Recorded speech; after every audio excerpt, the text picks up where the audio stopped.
నమస్కారం అన్న. భానుప్రకాష్ రెడ్డి గారు చాలా మాట్లాడాడు జగన్మోహన్ రెడ్డి గారు వాళ్ళ 3 గంటల సుదీర్ఘమైన ప్రెస్ కాన్ఫరెన్స్ వాళ్ళ మీడియాని పెట్టుకుని సరే ఓకే అది పక్కన పెడదాం కాసేపు. ఆయన మాట్లాడిన దాంట్లో 2 విషయాలు మెయిన్గా మాట్లాడాడు. ఒకటి లడ్డు, రెండోది పరకామణి. లడ్డు విషయం మాట్లాడుతున్నప్పుడు అతను మాట్లాడిన తీరు కానీ లేకపోతే ఇప్పుడు మన విజయ్ చెప్పినట్టు కిండల్ చేసిన పరిస్థితి కానీ ఇవన్నీ చూస్తే మీకేమనిపించింది? లడ్డు విషయంలో జగన్మోహన్ రెడ్డి రియాక్షన్ మీద మీ రియాక్షన్ ఏంటి? వెంకటకృష్ణ, మీకు ప్యానల్ ఉంటే పెద్దలందరికీ నమస్కారాలు. నమస్తేనా. ఆ లడ్డు విషయం మాట్లాడేటప్పుడు ఆయన మా భాషలో చెప్పినట్టు విజయ్ అన్న చెప్పినట్టు కిండల్ గా మాట్లాడిన ఒక వీడియో కూడా మీరు శ్రీవారి భక్తులు చూపించాల్సిన అవసరం ఉందన్న.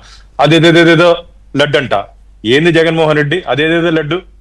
నీ హయాంలో 2019 నుంచి 2024 వరకు నీ హయాంలో కల్తీ అంటే భగవంతుడి ప్రసాదం వెంకటేశ్వర స్వామి దర్శనమైనా కాకపోయినా సరే ఆ లడ్డుని వెంకటేశ్వర స్వామి ప్రతిరూపంగా చూస్తాం మేము.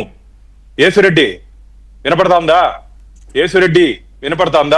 వెంకటేశ్వర స్వామి లడ్డుని అంత పవిత్రంగా చూస్తాం. స్వామి వారి ప్రతిబింబంగా మేము వెంకటేశ్వర స్వామి లడ్డుని చూస్తాం.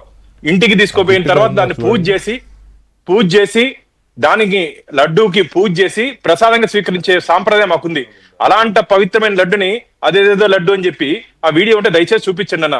ఎంత బాధేస్తుందంటే దీన్ని బట్టి చెప్పచ్చు హిందూ దేవుళ్ళన్నా సరే హిందూ ధర్మం పైన జగన్మోహన్ రెడ్డికి ఏ విధమైనటువంటి విశ్వాస నమ్మకం ఉందో వారు మాటనే పవిత్రమైన లడ్డయ్యా జగన్మోహన్ రెడ్డిది.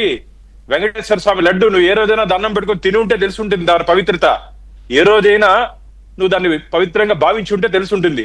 నీకు ఆ భావన లేదు.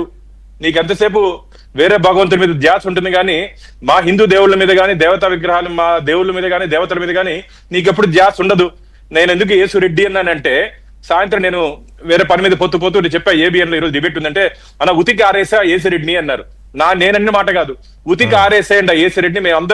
మేమందరం ఈ రోజు నుంచి జగన్మోహన్ రెడ్డికి యేసురెడ్డి పేరు పెడతామని చెప్పి దారిలో పోయేటువంటి ప్రజలు దారిలో పోయేటువంటి శ్రీవారి భక్తులు జగన్మోహన్ రెడ్డికి ఆ పేరు పెట్టారు. ఎంత బాధగా ఉందన్న.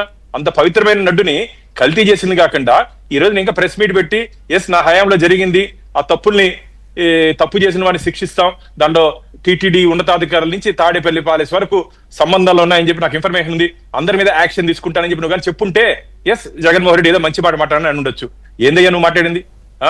మొత్తం దెయ్యాలు వేదాలు వల్లించినట్టుంది. నువ్వు పవిత్రమైన లడ్డు గురించి పరకామణి గురించి మాట్లాడుతుంటే దెయ్యాలు వేదాలు వల్లించినట్టుంది. ఏందయ్యా చిన్న దొంగతనమా?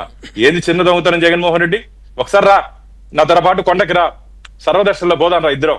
పవిత్రమైనటువంటి ఆ పరకామణి అంటే హుండీలో నుంచి కానుక లెక్కించే స్థానాన్ని పరకామణి అంటారు. ముడుపులు వేసుకొని దాంట్లోకి పరకామణిలోకి మనం పరకాయ ప్రవేశం చేసే ముందు అంటే టాపిక్ తీసుకునే ముందు దీని మీదనే ఈ లడ్డు మీదనే జగన్మోహన్ రెడ్డి గారు ఇంకో మాట మాట్లాడాడు. అసలు సుబ్బారెడ్డి గారు అంటే ఎంత పవిత్రమైన భక్తుడు, ఆయన గురించి ఏం మాట్లాడతారా మీరు ఒక మాట మాట్లాడాడు. అదొక్కసారి నేను ప్లే చేస్తాను, దాని మీద మీరేం చెప్తారో చూస్తాను. ఒక్కసారి సుబ్బారెడ్డి గారు మీరు జగన్ మాట్లాడేయండి.